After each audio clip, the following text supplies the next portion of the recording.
Frère Hébert vient de lire que le monde a tout fait par lui. Quand il était dans le monde ne l'a pas connu. Il est venu chez les siens, et les siens ne l'ont pas reçu. Que signifie ce passage? Cela signifie que le monde a été créé par Jésus. Dieu a créé par l'intermédiaire de Jésus. Est-ce vrai? Au moment de la création d'Adam, quant aux humains, ils sont venus par reproduction. Maintenant, plus de 8 milliards de personnes sont issues de la reproduction. Se marier et avoir des enfants, venant de la reproduction de descendants. Mais le premier homme, le Seigneur Jésus-Christ, a-t-il créé Adam? Si le Seigneur Jésus a créé Adam, alors cela prouve que le monde a été créé par Jésus. Quand nous nous souvenons de l'agence, Dieu créa l'homme. Dieu a dit ainsi: faisons l'homme notre image, selon notre ressemblance, afin qu'il nous ressemble, pour qu'il domine sur les poissons de la mer, les oiseaux du ciel, le bétail et les bêtes sauvages sur la terre, et domine sur toute la terre. Qui est celui qui dit ces paroles? C'est Dieu. Dieu a dit: faisons l'homme notre image. Qui Dieu parlait-il? Nous ce RFRE, une personne en plus de Dieu. En plus de cela, qui d'autre y a-t-il? C'est aussi son fils Jésus. Son fils Jésus était DJ avec Dieu. Grand Adam ensemble, disant ainsi: faisons l'homme notre image, selon notre ressemblance. Se dire que l'homme a été l'image de qui? Très l'image de Jéhovah Dieu et l'image de Jésus-Christ. Dans ce cas, l'homme a-t-il été créé par Jésus? C'est le Seigneur Jésus qui l'a créé.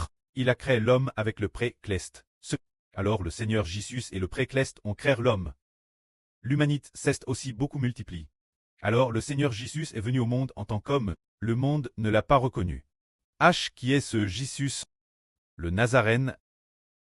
Il est le fils du charpentier. Mais il ne savait pas que nous, les humains, avons été RS par Jésus. L'homme a été créé par le pré-clest et le Seigneur Jésus. Mais après de nombreuses années plus tard, le Seigneur Jésus est venu au monde en tant qu'homme.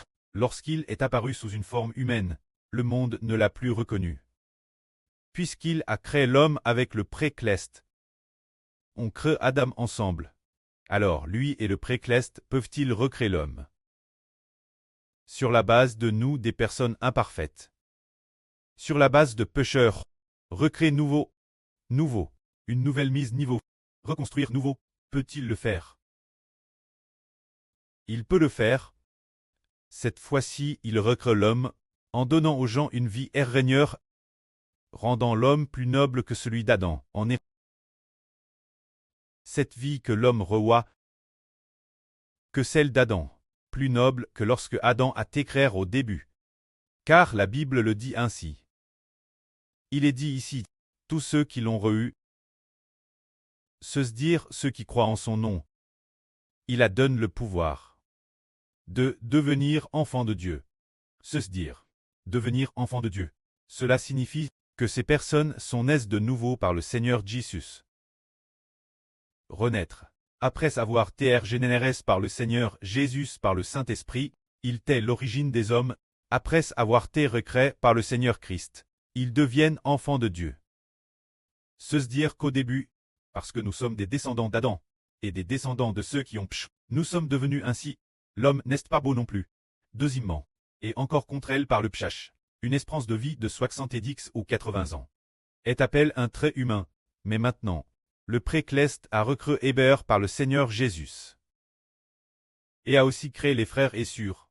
Après la recréation, nous ne sommes plus des traits humains. Qui sommes-nous? C'est Dieu.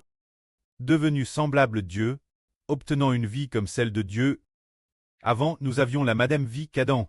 Maintenant, c'est par l'acceptation de Jésus, pour devenir une vie glorieuse comme celle de Dieu. Dieu est le Créateur. Adam est la créature. Frères et sœurs, voulez-vous traiter des personnes comme Adam, ou préférez-vous accepter Jésus pour devenir comme Dieu, des personnes d'une gloire incomparable comme le Christ? Ceux qui acceptent Jésus deviendront comme Dieu, obtenant la vie de la nouvelle naissance. Finalement, comme le pré-clest, Amen.